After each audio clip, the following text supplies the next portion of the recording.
The sound of silver bells on a cold winter's eve. A setting sun lighting a familiar path with reds and purples. A forgotten theme song softly emanating from the TV. You're my favorite deputy. Whatever it may be, most of us have experienced a moment of intense nostalgia. A fleeting feeling of longing, or a glance through rose-tinted glasses back to days long gone. It's not necessarily a happy emotion, but it has a sort of pleasant taste to it, an ethereal sense of home. It's within this happy melancholy that we usually end up saying something along the lines of, "Remember the good old days? Remember how much fun we used to have?" In a sense, nostalgia is a longing for days long gone, a desire of the innocence of youth. But I'm not here to explain to you the intricacies of nostalgia. If you clicked on this video, chances are you're already pretty familiar with this emotion. No, today I want to focus my thoughts on a particular piece of nostalgia, one that comes in a bite-sized dino-shaped package. Today, I'm talking about Dino Nuggets. Now, if you grew up in any suburb in the United States, there's a good chance you had a decent amount of Dino Nuggets sprinkled into your diet. If not, then I'm truly sorry for your loss. Dino Nuggets were the ultimate adaptable meal. You could pop them into the microwave and serve them alongside applesauce and carrots for a quick lunch, or you could toss them into the oven next to the pizza rolls to create a truly legendary dinner. Back in the day, finding out mom was cooking the Dino Nuggies was almost as good as getting an extra toy in your Happy Meal. Now, I know others' experiences may differ, but for me and my brothers, getting Dino Nuggets was a special treat, a once in a while kind of thing. And that made them all the more memorable. However, the older we got, the more mundane they seemed to become. And it wasn't just the Dino Nuggets. Everything that once held wonder began to lose some of its magic. The inevitability of this reality hits most of us around middle school, and the world only seems to get duller and less colorful the older we get, and the more the responsibilities of life begin to pile up. It's in this awkward transition phase between child and adult that most of us experience this melancholic nostalgia for the first time. And since I'm still very much in this phase, I can only assume it gets more poignant as time marches on. However, as I began to get these bouts of nostalgia, I started to notice moments of another emotion as well. It was similar in some ways, but there was a certain ignorance that came with it too. Almost as if, for a brief time, the world was standing still, and I lost myself in the present rather than in the past. It didn't seem like there was a specific trigger either. It would happen as I drove down a rural road in a foreign country, or as I watched waves pound against rocks. Sometimes it would occur as I skateboarded through an unfamiliar street, or as a majestic mountain reared its rocky head above me. It felt like nostalgia's hotter sister. If nostalgia is fall, then this emotion is spring. Like similar opposites, if that oxymoronic statement makes any sense. However, it was during one of these particular moments that my perspective on growing up was changed for good.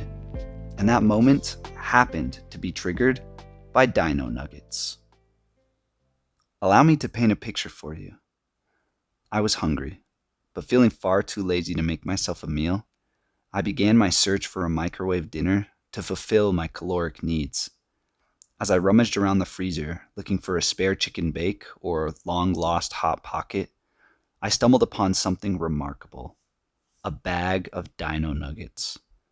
I debated throwing them into the oven for a better taste, but ultimately my slothfulness won out. So I opted for the microwave. As I prepared my ketchup and ranch for dipping, my hands, as if remembering a time long past, began to do something they hadn't done in a long time. Memories of an imaginative childhood flared to life inside my fingers, and the dinosaurs began to move. A small herd of long-necked diplodocus drank deeply from an oasis of cool ranch. A meek triceratops bellowed balefully in the center of a pale paper plane. A ferocious tyrannosaurus devoured the ketchup-stained corpses of stegosaurus as the pterodactyls squabbled over the mighty carnivore's leftovers. Soon, a story was developing. The diplodocus were forced from their watering hole as the tyrannosaurus and his posse searched the stark white savanna for more food. The triceratops, however, was far too proud to give up his territory and died defending it, taking with him a T-Rex and a pterodactyl. Meanwhile, the diplodocus had taken up residence with the remainder of the stegosaurus herd, and together they managed to push back the unabated fury of the carnivores. However, nothing could prepare them for what was going to occur next. The dormant volcano, Mount Hines, suddenly erupted, spewing forth tomato-flavored lava all over the unsuspecting inhabitants of my dinner plate. My dinner plate? As I looked down at my now ketchup-strewn mess of a meal, I began to think about what had just occurred. What was I doing? I thought. Did I seriously just do that? As a 21-year-old man? Had I seriously just become so absorbed in this little make-believe world that I had forgotten my age? Then, I realized something utterly profound.